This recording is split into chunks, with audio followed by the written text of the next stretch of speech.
ಎಲ್ಲರಿಗೂ ನಮಸ್ಕಾರ ರೀ. ಹೆಂಗದಿರಿ? ನಾನು ಶ್ವೇತಾ. ಜಗತ್ನ್ಯಾಗ ನಡೆದಿರೋ ಸುದ್ದಿನ ನಮ್ಮ ಉತ್ತರ ಕರ್ನಾಟಕ ಭಾಷೆದಾಗ ಹೇಳಿಕ್ ಬಂದಿನಿ. ಮಸ್ತ್ ಚಾ ಕುಡ್ಕೋತ ಖಡಕ್ ಮಿರ್ಚಿ ಮಂಡಕ್ಕಿ ನೋಡ್ರಿ. ಅಬ್ಬಬ್ಬಬ್ಬಾ, ಏನ್ರಿ ಅದು ಜನಸಾಗರ, ನೂಕು ನುಗ್ಲು, ಹೊಡಪೆಟ್ಟೇನು, ಕಚ್ಚಾಟೇನು. ಈ ಜೆನ್ಜಿ ಹುಡುಗರಿಗೆ ಏನಾಗ್ಯದ ಅಂತೀನಿ. ಅಲ್ರಿ, ನೇಪಾಳದಂಗ ಭಾರತದಾಗೂ ಏನಾರೇ ಮೋದಿಜಿ ಸರ್ಕಾರ ಬೆಳೆಸ್ಲಿಕ್ಕಂತ ಹೊಂಟ್ರ ಹೆಂಗ ಅಂತೀನಿ. ಮತ್ತಿನ್ನೇನ್ರಿ, ನಮ್ಮ ರಾಹುಲ್ ಗಾಂಧಿ ಬೇರೆ ಜೆನ್ಜಿ ಬಗ್ಗೆ ಟ್ವೀಟ್ ಮಾಡಿ ನಮ್ ಜೊತೆ ಅದಾರ ಅವ್ರೆಲ್ಲ ಅಂತ ಹೇಳ್ಬಿಟ್ಟಿದ್ರು. ಏನರೇ ಮತ್ತ ಗದ್ಲೆ ಬಸ್ಲಿಕತ್ತಾರ ಅಂತ ತಿಳ್ಕೊಂಡೆ ನಾನು. ಆದ್ರ ಆಮೇಲೆ ಖರೆ ವಿಷಯ ಗೊತ್ತಾಯ್ತು ನೋಡ್ರಪ್ಪ. ನಮ್ಮ ಭಾರತದ ಜೆನ್ಜಿಗಳು ಹಿಂಗ ಬೀದಿಗಿಳಿದಿದ್ದು 1.5 ಲಕ್ಷದ ಐಫೋನ್ ತಗೊಳಿಕಂತ ಹೇಳಿ. ನೋಡ್ರಿ ನಮ್ಮ ಭಾರತನ ಹೆಂಗೈತಿ. ನೇಪಾಳದ ಜೆನ್ಜಿಗಳು ಸರ್ಕಾರ ಬೀಳಿಸ್ಲಿಕ್ಕತ್ತಿದ್ರ ನಮ್ಮವ್ರು 1 ಲಕ್ಷ ಕೊಟ್ಟು ಆಪಲ್ ಫೋನ್ ತಗೊಳ್ಳಿಕ್ಕ ತುದಿಗಾಲ್ಯಾಗ ನಿಂತಾರಂದ್ರ ಲೆಕ್ಕ ಹಾಕ್ಬಿಡ್ರಿ ನೀವು, ನಮ್ಮ ದೇಶ ಎಷ್ಟು ನೆಮ್ಮದಿಯಾಗದೆ ಅಂತ ಹೇಳಿ.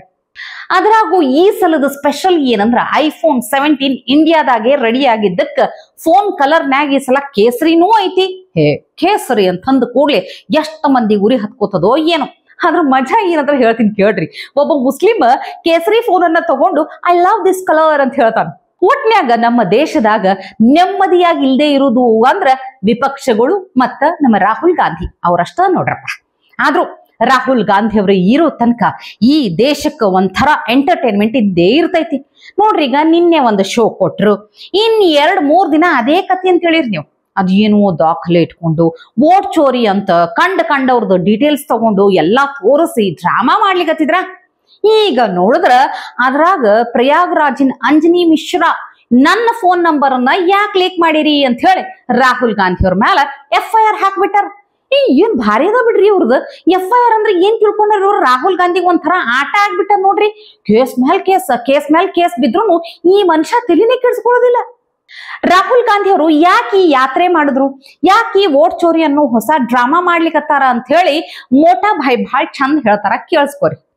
अभी ये राहुल बाबा यात्रा कर गए ना भाई। यात्रा का विषय क्या था उनका बताओ तो जरा। अरे यार, वोट चोरी नहीं था, मैं बाद में बताता हूं क्या था। मित्रों, यात्रा का विषय बिहार में अच्छी शिक्षा लाना नहीं था। यात्रा का विषय रोजगारी नहीं था।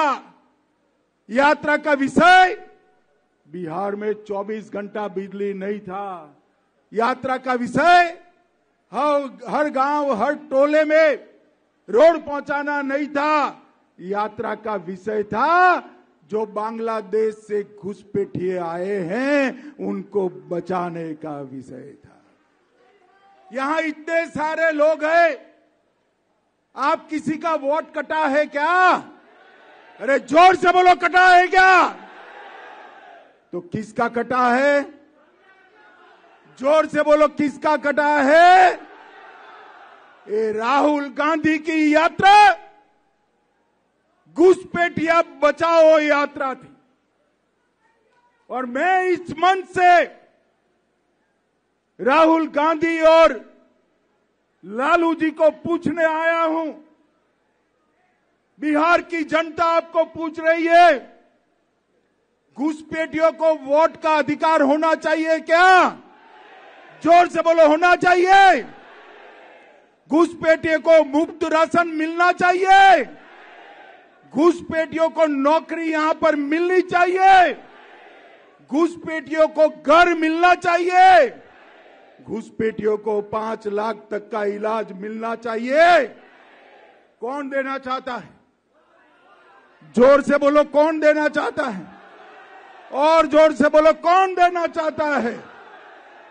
हमारे युवाओं की जगह वोट बैंक के घुसपैठियों को नौकरी देने का काम ये राहुल बाबा एंड कंपनी कर रहे हैं।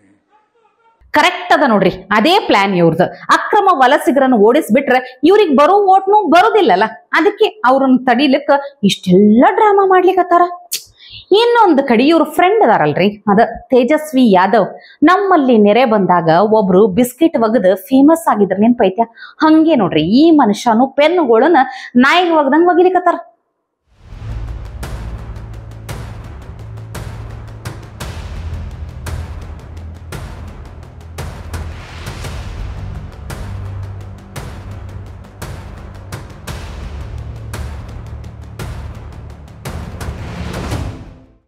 ಇಂಥ ಸೊಕ್ಕು ಇಂಥ ದಿಮಾಕಿ ಏನ್ ಹೇಳ್ಬೇಕು ಹೇಳ್ರಿ.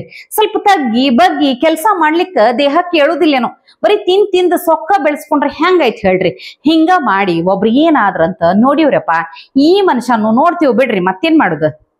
ನೀವ್ ಏನಾರೇ ಹೇಳ್ರಿ, ಬಿಜೆಪಿಗೂ ಮತ್ತು ಉಳಿದ ಪಕ್ಷಗಳಿಗೂ ವ್ಯತ್ಯಾಸ ಇಷ್ಟೇ. ಅಲ್ಲಿ ಅಪ್ಪ ಪ್ರಧಾನಿ ಆದ್ರ ಮಗನೂ ಆಗ್ಲೇಬೇಕು, ಅಪ್ಪ ಸಿಎಂ ಆದ್ರ ಮಗನೂ ಸಿಎಂ ಆಗ್ಬೇಕು. ಆದ್ರ ಬಿಜೆಪಿದಾಗ ಹಂಗಲ್ರಪ್ಪ, ಸಾಮಾನ್ಯ ಬೂತ್ ಪ್ರೆಸಿಡೆಂಟ್ನು राज्याध्यक्ष ಆಗಬಹುದು. सभी पार्टियों में एक भारतीय जनता पार्टी ही ऐसी पार्टी है जिसका चुनाव जीतने का जरिया नेता नहीं होता है, चुनाव जीतने का आधार मेरे बूथ का और मंडल का कार्यकर्ता होता है। जब तक भारतीय जनता पार्टी का बूथ और मंडल का शक्ति केंद्र का कार्यकर्ता एक मन नहीं बनाता, एक संकल्प नहीं लेता है, तब तक भारतीय जनता पार्टी का चुनाव विजय असंभव। और इसीलिए हमारे किसी भी राष्ट्रीय नेता को उठाकर जांच कर लीजिए, हमारे यहां नेता थोपे नहीं जाते, नीचे से नेता बनकर आते हैं। और भाइयों बहनों, मैं जब भारतीय जनता पार्टी का राष्ट्रीय अध्यक्ष बना तब मैंने पहले संबोधन में कहा था, मैं एक ऐसा कार्यकर्ता हूं जिसकी कैरियर की शुरुआत एक बूथ अध्यक्ष के रूप में शुरू हुई है, बूथ अध्यक्ष के रूप। ಖರೆ ಅದ ಬಿಡ್ರಿ, ಬರಿಗಾಲ್ನಾಗ ಓಡಾಡೋರು ಸಹಿತ ಇಲ್ಲಿ ಶಾಸಕರಾಗಿದ್ದೇನೆ ನೋಡಿಲ್ಲ ನಾವು. ಆದ್ರೂ ಮೋದಿಜಿ ಬಂದ ಮ್ಯಾಲ ದೇಶದಾಗ ಏನೆಲ್ಲಾ ಬದಲಾಯ್ತು ಅಂತ ಕೇಳ್ತಾರ ನೋಡ್ರಿ. ಅಂಥವ್ರಿಗೆ ಈ ಮೋದಿಜಿ ಬರ್ತ್ಡೇ ದಿನ ಅಮೀರ್ ಖಾನ್ ಅವರನ್ನ ನೋಡಿದ್ರ ಗೊತ್ತಾಗ್ಬಿಡ್ತದ. हमारे प्रधानमंत्री श्री नरेंद्र मोदी जी की 75वीं सालगिरह के मौके पर उन्हें ढेर सारी शुभकामनाएं। Wishing you a very happy birthday sir. हमारे देश के विकास के लिए जो आपने योगदान दिए हैं वो हमेशा याद किए जाएंगे। और इस खुशी के मौके पर हमारी ये प्रार्थना है ऊपर वाले से कि आपको वो लंबी आयु दे। हमारी ये भी प्रार्थना है कि ऊपर वाला आपको हमेशा शक्ति दे कि आप भारत को हमेशा आगे ले जाएं, उन्नति की ओर ले जाएं, प्रगति की ओर ले जाएं। एक बार फिर ढेर सारी शुभकामनाएं। ನೋಡಿದ್ರಿಲ್ಲ, ಇಷ್ಟು ದಿನ ಹಿಂದೂ ದೇವರನ್ನ ಅವಹೇಳನ ಮಾಡ್ಕೊಂತಿದ್ದವ್ರು ಇವತ್ತು ಮೋದಿಜಿಗೆ ವಿಶ್ ಮಾಡ್ಲಿಕ್ಕೆ ಅಂತ ಹೇಳಿ ಹಣಿಗೆ ಕುಂಕುಮ ಹಚ್ಕೊಂಡು ಬಂದಾರಂದ್ರ ತಿಳ್ಕೊರ್ ನೀವು. ಬದಲಾವಣೆ ಅನ್ನೋದು ಜಗದ ನಿಯಮ. ಆ ಜಗತ್ನ್ಯಾಗ ಮೋದಿ ಇದ್ರ ಮಾತ್ರ ಇದೆಲ್ಲ ಸಾಧ್ಯ ಆಗ್ತದ ನೋಡ್ರಿ. ಇನ್ನೂ ಒಂದು ಇಂಪಾರ್ಟೆಂಟ್ ವಿಷಯನೇ ಬರ್ತೇವೆ ನೋಡ್ರಿ. ಅದೇ ರೀ, ನಮ್ ಪ್ರಿಯಾಂಕ್ ಖರ್ಗೆ ಅವರ ವಿಷಯನೇ ಬಿಟ್ಬಿಟ್ಟಿದ್ದೆ. ನನಗೆ ಗೊತ್ತದ ಬಿಡ್ರಿ, ನೀವೆಲ್ಲ ಅದ್ರ ಸಲಗೆ ಕಾಯ್ಕೊಂಡಿರ್ತೀರ ಅಂತ ಹೇಳಿ ತಗೊಂಡ್ ಬಂದಿನಿ. ಅದನ್ನು ಸುದ್ದಿನ ತಗೊಂಡ್ ಬಂದಿನಿ. ಇರ್ಲಿ, ಈಗ ಕೇಳಿಸ್ಕೋರಿ ಒಂದ್ಸಲ. ಹೌದು, ಇರಲ್ಲ ರೀ. ಅವ್ರ ಮೆಂಬರ್ಶಿಪ್ ಫೋನ್ ನಂಬರ್ ನೋಡಿದ್ದೀರಾ? ಮಿಸ್ಡ್ ಕಾಲ್ ಮೆಂಬರ್ಶಿಪ್ ನೀವು ಟ್ರೈ ಮಾಡಿ. ಏನಂತ ಪ್ರಚಾರ ಮಾಡ್ತಾರೆ ಗೊತ್ತಾ? ಬಿಜೆಪಿ ಅವರ ಇದು ಬಿಜೆಪಿ ನೋಂದಣಿ ಟೋಲ್ ಫ್ರೀ ನಂಬರ್ ಅಂತ ಪ್ರಚಾರ ಮಾಡಲ್ಲ. ನಿಮಗೆ 3 ತಿಂಗಳು ಟಾಟಾ ಸ್ಕೈ ಫ್ರೀ ಸಿಗುತ್ತೆ, ಈ ನಂಬರ್ ಮಿಸ್ಡ್ ಕಾಲ್ ಕೊಡಿ. ಲಾಸ್ಟ್ ಟೈಮ್ ನಿಮ್ಗೆ ನೆನಪಿದೆಯೋ ಇಲ್ಲ, ಸನ್ನಿ ಲಿಯೋನ್ ನಂಬರ್ ಇದು, ನೇರವಾಗಿ ನಂಬರ್ ಇದು, ಮಿಸ್ಡ್ ಕಾಲ್ ಕೊಡಿ. ಹಂಗೆ ಆಗಿರೋದು ದೊಡ್ಡದು. ಹೌದು, ದಯವಿಟ್ಟು ನಾನೇ ದಯವಿಟ್ಟು ನೋಡಿ ನೀವೇ ಎಲ್ಲಿದ್ದಾರೆ ಇರ್ಬೋದು. ಒಳ್ಳೇದ್ರಿ, ಒಳ್ಳೇದು. ಅದು RSSನವ್ರ ಹಣ ಇರ್ಬೋದು, BJP ಅವರ 2 ಕೋಟಿ ಇದ್ರೆ ಬಹಳ ಒಳ್ಳೇದು. ನಡ್ಡಾ ಅವರ ಏನೋ ಅವರ ಒಂದು ಅಧ್ಯಕ್ಷತೆಯಲ್ಲಿ BJP ವಿಶ್ವ ಮಟ್ಟದಲ್ಲಿ ಬೆಳೆದಿದೆ, ಬಹಳ ಸಂತೋಷ. ದಯವಿಟ್ಟು ವಿಶ್ವಗುರು ಆಗೋದು ನಿಲ್ಲಿಸಿ ನಮ್ಮ ರಾಷ್ಟ್ರಕ್ಕೆ ಬನ್ನಿ. ರಾಷ್ಟ್ರದ ಆರ್ಥಿಕ ಪರಿಸ್ಥಿತಿ, ನಮ್ಮ ಏನು ಇಲ್ಲಿ ನಿರುದ್ಯೋಗ ಸಮಸ್ಯೆ, ಅದ್ರ ಬಗ್ಗೆ ಚರ್ಚೆ ಮಾಡಿ. ಅದು ಇದು ಬಿಟ್ಟು ನೀವು ಎಷ್ಟು ಸಾಧನೆ ಮಾಡಿದ್ರೆ ಅದೆಲ್ಲ ಬೋಗಸ್ ನಂಬರ್ಸ್ ಎಲ್ಲರ ಹತ್ರನೂ ಇದೆ. ಕೇಳಿಸ್ಕೊಂಡ್ರ್ಯಾ?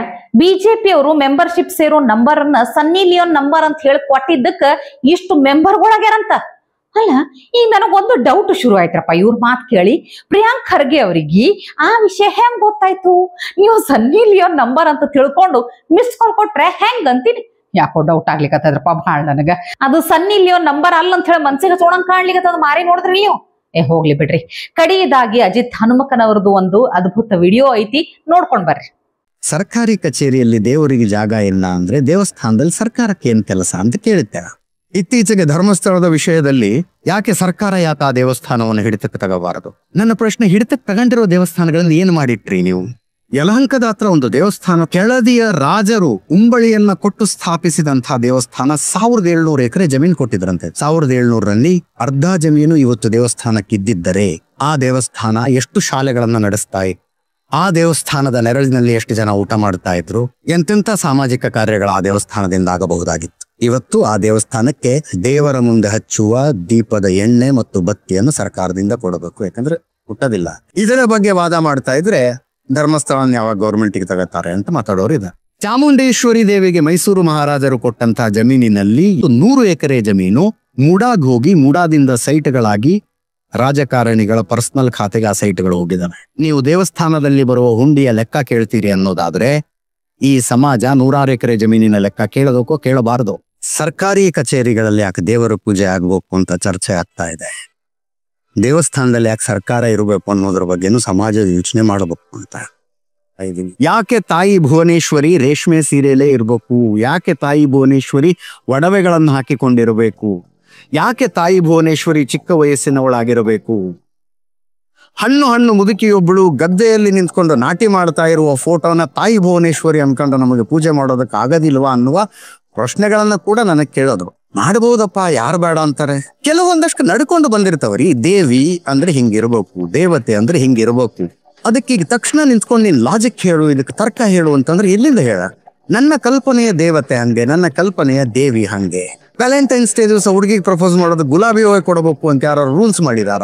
ನಡ್ಕೊಂಡು ಬಂದಿದೆ ಅದು. ನೀವು ಪ್ರಶ್ನೆ ಮಾಡ್ತೀರಿ ಅನ್ನೋದಾದ್ರೆ ಒಂದ್ಸಲ ಚೆಂಡು ಕೊಟ್ಟು ನೋಡಿ. ಎಲ್ಲರನ್ನೂ ಸಮಾನವಾಗಿ ನಡೆಸಿಕೊಳ್ಳಿ ಅನ್ನುವಂಥದ್ದು ಒಂದು ಸಮಾಜ, ಒಂದು ಸಮುದಾಯ ಬಯಸಬಹುದಾದಂಥ ಕನಿಷ್ಠ ಬಯಕೆ. ಅದು ಸಮಾನವಾಗಿ ಕಾಣಿ ಅಂತ. ಅದರ ಮೂಲ ಆಶಯಕ್ಕೆ ಹೊಡೆತ ಕೊಟ್ಟು ಅದಾದ ನಂತರವೂ ನಾನು ಓಪನ್ ಆಗಿ ಅನೇಕ ಸಲ ಚಾಲೆಂಜ್ ಹಾಕ್ತೀನಿ. ಭಾರತ ಜಾತ್ಯತೀತ ದೇಶ ಅಂತ ವಾದ ಮಾಡೋದಕ್ಕೆ ಯಾರ್ಯಾರು ತಯಾರಿದ್ದೀರಿ ದಯವಿಟ್ಟು ಬಂದು ನನ್ನ ಎದುರು ಕೂತಾಡಿ ಅಂತ. ದಯವಿಟ್ಟು ಬಂದು ನನ್ನ ಎದುರು ಕೂತಾಡಿ. ಒಂದು ಸಮುದಾಯದ ಶ್ರದ್ಧಾ ಕೇಂದ್ರಗಳನ್ನ ಸರ್ಕಾರ ಸಿಂಗಲ್ ನೋಟಿಸ್ ಹೊರಡಿಸಿ ತನ್ನ ವಶಕ್ಕೆ ತೆಗೆದುಕೊಂಡು ಬಿಡಬಹುದು. ಒಂದು ಸಿಂಗಲ್ ನೋಟಿಸ್ ಹೊರಡಿಸಿ. ಗಾಳಿ ಆಂಜನೇಯ ಸ್ವಾಮಿ ದೇವಸ್ಥಾನ ಇಲ್ಲೇ ಬೆಂಗಳೂರಿನ ಗಾಳಿ ಆಂಜನೇಯ ಸ್ವಾಮಿ ದೇವಸ್ಥಾನ. ದುರಂತ ಅಂದ್ರೆ ಯಾರ ಮನಸ್ಸಿಗೆ ಒಂದು ಕುಟುಕಿ ಕೂಡ ಕುಟುಕದಿಲ್ಲ. ಅದು ಅಯ್ಯೋ ಹಿಂಗಾಗ್ಬಿಡ್ತಾ ಅಂತ. ಯಾಕ್ರಿ ಹಂಗ ತಗಲ್ದ್ರಿ ಅಂತಂದ್ರೆ ಇಲ್ಲ, ಅಲ್ಲಿ ಹಣಕಾಸಿನ ಅವ್ಯವಹಾರ ಆಗಿತ್ತು ಅಂತ. ಹಣಕಾಸಿನ ಅವ್ಯವಹಾರ ಆಗಿತ್ತಂತೆ. ವಾಲ್ಮೀಕಿ ಅಭಿವೃದ್ಧಿ ನಿಗಮದಲ್ಲೂ ಆಗಿದೆಯಪ್ಪ. ಯಾರು ಟೇಕ್ ಓವರ್ ಮಾಡೋದನ್ನ? ಜನಸಾಮಾನ್ಯರು ಟ್ಯಾಕ್ಸ್ ಕೊಟ್ಟಿದ್ದರ ಸರಿಯಾದ ಲೆಕ್ಕ ಬೇಡವೆ? ದೇವಸ್ಥಾನದಲ್ಲಿ ಹಣಕಾಸಿನ ಅವ್ಯವಹಾರ ನಡೆದಾಗ ಅದನ್ನ ಸರ್ಕಾರ ವಶಕ್ಕೆ ತೆಗೆದುಕೊಳ್ಳಬಹುದು. ಸರ್ಕಾರದಲ್ಲಿ ಅವ್ಯವಹಾರ ನಡೆದಾಗ ಯಾರು ವಶಕ್ಕೆ? ಇಂತಹ ತಾರ್ಕಿಕ ಪ್ರಶ್ನೆಗಳನ್ನ ಕೇಳುವುದಕ್ಕೂ ಆಗದಷ್ಟು ನಿದ್ರೆಯ ಸ್ಥಿತಿಯಲ್ಲಿ ಒಂದು ಸಮಾಜ ಬಂದು ತಲುಪಿದೆ ಅನ್ನೋದು ಇವತ್ತಿನ ಕಾಲದ ಅತಿ ದೊಡ್ಡ ದೌರ್ಭಾಗ್ಯದ. ಇವತ್ತಿಗೆ ಸುದ್ದಿ ಸಾಕಲ್ಲ, ನಾಳೆ ಇಂಥವೇ ಮತ್ತೊಂದಷ್ಟು ಸುದ್ದಿ ತರ್ತೀನಿ. ಚಹಾ ಇಟ್ಕೊಂಡು ಮಿರ್ಚಿ ಮಂಡಕ್ಕಿ ನೋಡ್ಲಿಕ್ಕೆ ಕಾಯ್ಕೊಂಡಿರ್ರಿ. ಟಿವಿ ವಿಕ್ರಮ, ದೇಶ ನಿಮ್ಮ ಕೈಯಲ್ಲಿ. ಈ ಕಾರ್ಯಕ್ರಮ ನಿಮಗೆ ಇಷ್ಟ ಆಗಿದ್ದಲ್ಲಿ ಲೈಕ್, ಶೇರ್ ಹಾಗೂ ಕಮೆಂಟ್ ಮಾಡಿ. ಟಿವಿ ವಿಕ್ರಮದ ಕಾರ್ಯಕ್ರಮಗಳನ್ನು ನಿರಂತರವಾಗಿ ವೀಕ್ಷಿಸಲು ಸಬ್ಸ್ಕ್ರೈಬ್ ಮಾಡಿ, ಬೆಲ್ ಐಕನ್ ಒತ್ತಿ.